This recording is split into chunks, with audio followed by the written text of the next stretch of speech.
Cooking gallery থেকে সবাইকে স্বাগত জানাই। আমি বানাবো আজকে পাটিসাপটা।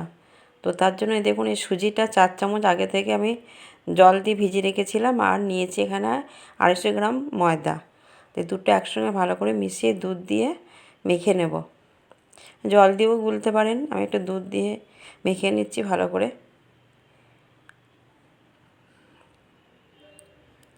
মাখা হয়ে গেছে, হাত দিয়ে একটু ভালো করে মাখতে হবে।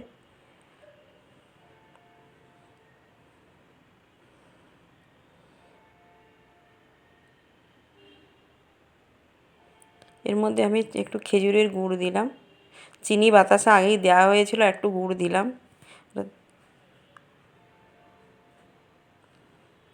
আর একটু দিয়ে দিলাম।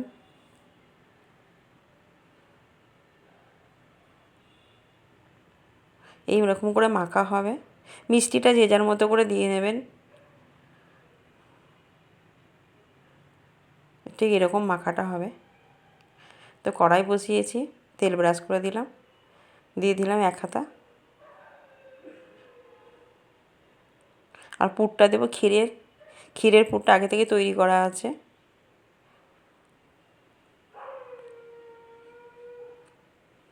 এবার একটা করে নিচ্ছি।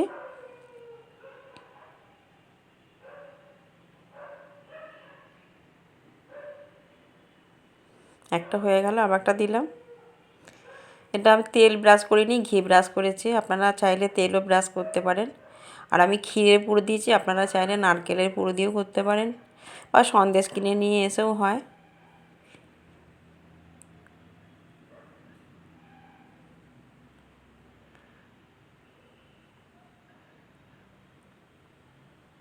বেশ কয়েকটা বানিয়ে নিলাম এরকম করে।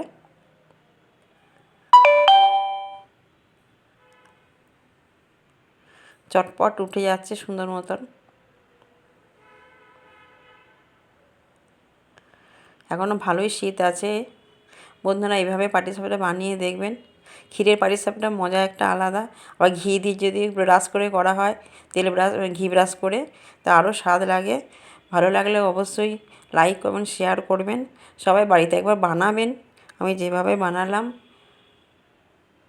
এখনও শীত ভালোই আছে, বেশ ভালো লাগবে শীতের সন্ধ্যেবেলায় পাটিসাপটা খেতে। একটু লাইক কমেন্ট অবশ্যই একটু করবেন আমাকে।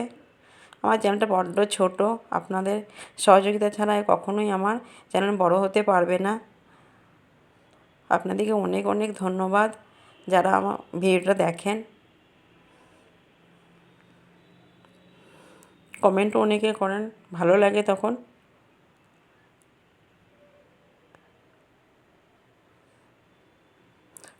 হয়ে গেছে বানানো সব কটাই। বানিয়ে সব কটা নিয়ে চলে এলাম আপনাদের কাছে। বেশ অনেকগুলোই হয়েছে।